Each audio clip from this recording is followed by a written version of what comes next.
নমস্কার বন্ধুরা, আবার নতুন ভিডিও নিয়ে আপনাদের সামনে হাজির হয়েছি।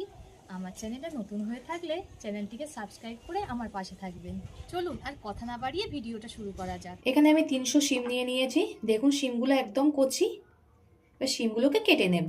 শিমগুলোর সামনের সাইডটা এরমভাবে একটু হালকা করে চাপ দিয়ে কেটে নিতে হবে, তারপরে এই শিরাগুলো বেরিয়ে আসবে। দেখুন শিরাগুলো কেমন বেরিয়ে এসছে। দুটো টুকরে কেটে নেব। এই দেখুন কেমন শিরাগুলো বেরিয়ে এসছে।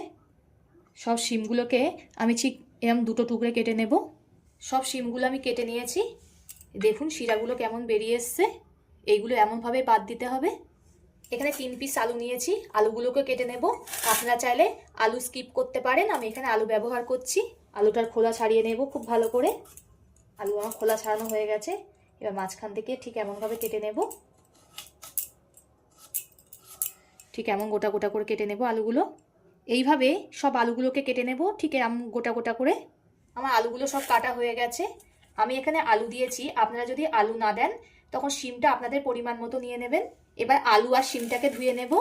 শিম আর আলুটাকে খুব ভালো করে ধুয়ে নিয়েছি। এবার আমি বাটনা করে নেব। আমি শিলনোড়ায় বেটে নেব, আপনারা চাইলে মিক্সচারেও বাটতে পারেন, কিন্তু শিলনোড়া বাটার মশলা খেতে আলাদাই টেস্ট লাগে, ওই জন্য আমি শিলনোড়াটাই বেটে নেব। এখানে আমি একটা শিলনোড়া নিয়ে নিয়েছি পরিষ্কার করে ধুয়ে।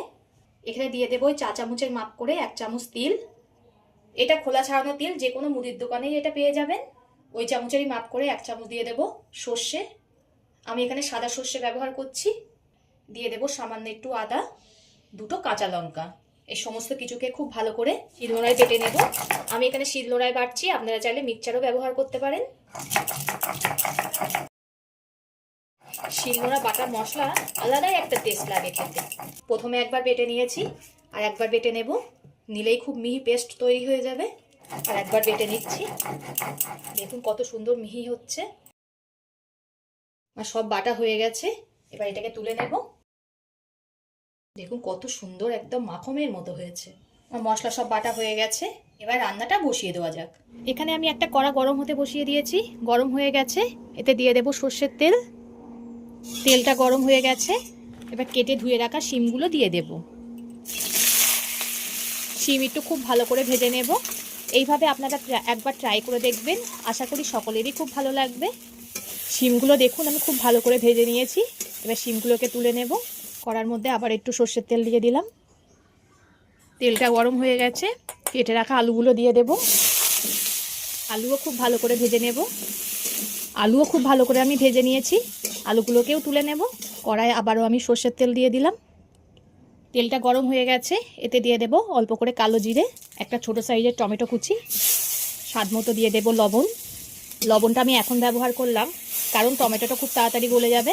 টমেটো গলা অবধি একটু ভেজে নিতে হবে। টমেটোটা গলে গেছে, এবার বেটে রাখা মশলাটা দিয়ে দেব। মশলা দেওয়ার পরে দিয়ে দিতে হবে ছোটো চামচের 1/2 চামচ ধনিয়া গুঁড়ো, অল্প করে জিরে গুঁড়ো, পরিমাণ মতো হলুদ। সব কিছুকে অল্প করে একটু ভেজে নিতে হবে। সব কিছুকে অল্প করে একটু কষিয়ে নিতে হবে। মশলাটা একটু কষানো হয়ে গেছে, এতে ভেজে রাখা আলুগুলো দিয়ে দেব। আলু দেওয়ার পরেই শিমগুলো দিয়ে দিলাম। শিম আর আলু মশলার সঙ্গে 1 মিনিট মতো কষিয়ে নিতে হবে। খুব একটা বেশি কষাবো না, 1 মিনিট মতোই কষিয়ে নেব। যেহেতু সর্ষে দেওয়া আছে তাই বেশি কষালে তিতো একটা ভাব চলে আসবে, তাই 1 মিনিট মতো আমি কষিয়ে নিয়েছি।